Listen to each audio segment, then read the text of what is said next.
Mereka pun diadili bersama oleh pimpinan Fantasy Hunter yaitu Don karena udah seenaknya masuk ke ruangan rahasia milik Fantasy Hunter yang berada di lantai 23. Shimo dan Cingkong harus menjelaskan maksud dan tujuan mereka, kenapa masuk ke dalam ruangan itu serta login ke dalam game Graveland. Nolan, Wit, dan Choce juga menguping obrolan mereka di sana agar mengetahui keadaan mereka berdua. Shi menjelaskan kalau dirinya dan Cingkong gak sengaja masuk ke game Graveland. Shi juga di sini secara belak-belakan bilang ya, kenapa Don bisa tahu kalau mereka login ke dalam game Graveland? Padahal banyak banget game yang ada di dalam dunia virtual ini. Nah, Don gak jawab apa-apa ya teman di sini dan balik menanyakan apa alasan utama mereka berdua login. Don gak percaya kalau mereka gak sengaja login ke dalam game tersebut. Nah, disinilah kemarahan Cingkong memuncak. Kenapa semua hal tentang game Graveland ditutup-tutupi ke hadapan publik? Kenapa juga akses login ke servernya diblok? Ditambah lagi kenapa harus menggunakan identitas tertentu yang didaftarin manual terlebih dahulu baru bisa masuk ke dalam game tersebut. Dulu sebelum Fantasy Hunter dibuat, game Graveland itulah yang dimainkan oleh para sukarelawan beta test. Tapi para pemain beta test sampai sekarang masih belum kembali dari game tersebut. Bahkan adiknya yaitu Luna belum kembali juga teman-teman. Setelah beta test game Graveland berjalan barulah dibuat organisasi Fantasy Hunter. Tapi sampai sekarang belum ada hasil apa-apa. Semua pemain beta test sampai sekarang masih dalam keadaan koma di dunia nyata. Kemudian Don mengatakan kalau Fantasy Hunter udah mengutus tim untuk masuk ke dalam game tersebut. Dan semua hasil dari pemeriksaan bahkan data-data penyelamatan masih dirahasiakan sampai sekarang. Gak boleh ada seorang pun yang tahu tentang hal itu. Wah, jelas Cingkong ini marah di sini karena merasa kalau Fantasy Hunter memberikan harapan palsu. Ditambah lagi ya, mereka tuh bohong ke publik tentang misi penyelamatan pemain beta test yang hampir 100% sepenuhnya berhasil. 好一个无可奉告，人员被困情况未知。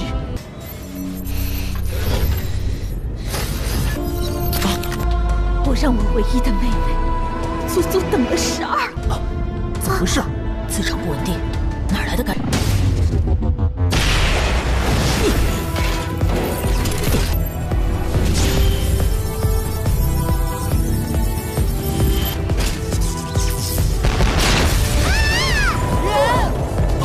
那些影像到底是什么？是你妹妹最后的记忆，是你 ，TNL 的 Tina。你们明明什么都知道。 Mereka berdua pun ditahan sementara selama 3 hari. Ternyata Cingkong ini adalah anggota grup idol TNL. Dia menyembunyikan identitasnya selama ini biar bisa masuk ke dalam Fantasy Hunter. Don mengatakan data yang dimasuki Cingkong adalah sebagian memori dari Luna di dalam game tersebut. Karakter Luna di game yang sebenarnya itu udah mati ya teman-teman. Jadi kesadarannya itu terjebak di dalam game Graveland dan tubuh di dunia aslinya dalam keadaan koma. Cingkong dan Luna dulunya tuh tumbuh bersama di sebuah laboratorium eksperimen. Karena itu mereka berdua memiliki tanda aktivasi di tangannya. Tanda tersebut adalah power untuk mereka bernyanyi di grup idol TNL yang sangat terkenal. Sekaligus kekuatan di dunia nyata untuk mereka berdua. 不过，我和露娜却因此在歌唱上有所造诣。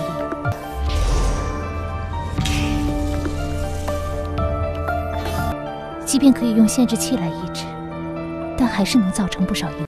Waktu itu developer game Graveland sedang mengadakan beta test. Nah, Cingkong dan Luna ini diundang buat promosiin game itu karena mereka ini grup idol terkenal kan. Tapi hanya salah satu aja dari mereka yang ikut. Waktu itu Cingkong ini pernah berjanji buat ngelihat lautan luas bersama dengan Luna. Jadi Cingkong ini merekomendasikan Luna untuk mengikuti beta test gamenya terlebih dahulu. Karena di game Graveland kan genrenya full MMORPG ya teman-teman. Jadi peluang buat ngelihat lautan luas itu bisa lebih cepet didapetin sama si Luna gitu. Nah nanti ya setelah gamenya rilis, Cingkong baru ikut masuk bersama Luna. Tapi kenyataannya berbeda dengan ekspektasi. Luna jadi terjebak di dalam game dan tubuh aslinya mengalami koma sampai sekarang.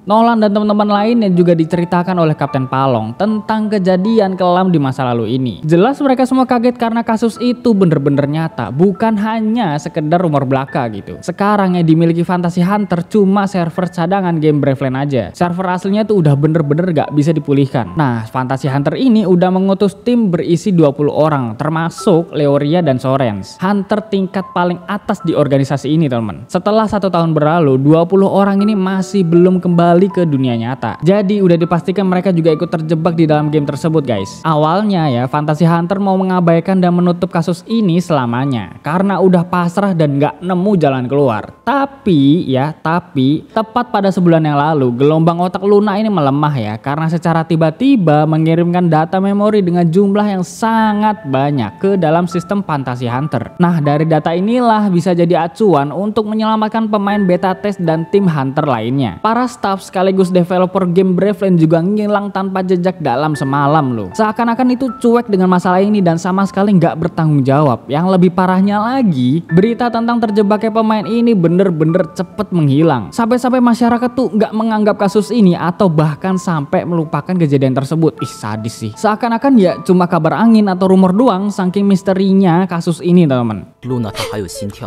还有呼吸，一切或许还有转机。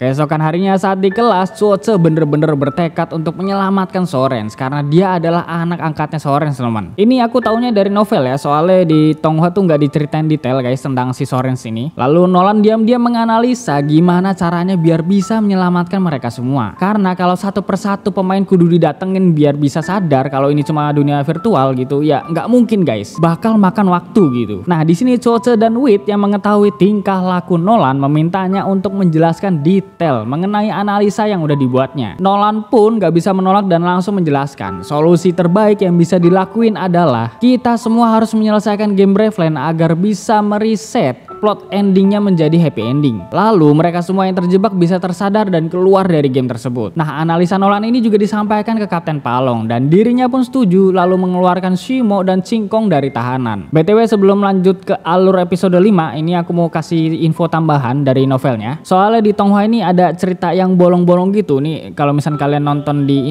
langsung di Tonghuanya pasti kalian bingung juga sih.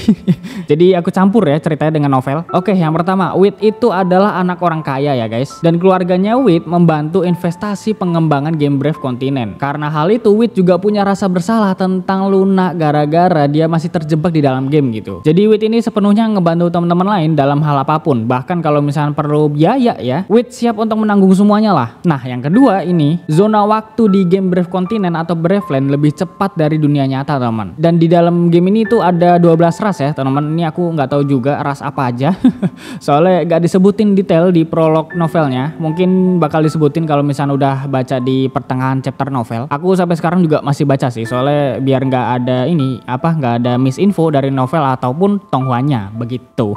Oke lanjut. Yang ketiga ini sebenarnya story game Brave Continent itu bersifat terbuka gitu. Jadi jalur story yang dipilih pemain tuh bebas teman-teman. Mau ke arah mana aja pokoknya bisa lah. Tapi endingnya tuh cuma ada dua. Ending story-nya cuma ada dua. Jalur pahlawan ya yang pertama atau yang kedua itu jalur kematian. Nah dari data organisasi Fantasy Hunter nunjukin kalau misalkan game Bravely tuh sampai sekarang masih belum bisa nemu jalur pahlawan. Bahkan tim Hunter tingkat atas yang udah masuk ke game itu tuh hasilnya nihil pokoknya. Yang ada tim Hunter juga ikut kejebak di dalam gamenya loh. Jadi ceritanya seakan-akan developer tuh sengaja bikin game ini buat ngarahin ke jalur kematian atau set ending lah istilahnya. Satu-satunya jalan biar semua korban bisa selamat dari keadaan koma ya kudu cepet-cepet kelarin story game di jalur pahlawan gitu. Bingung-bingung dah tuh caranya.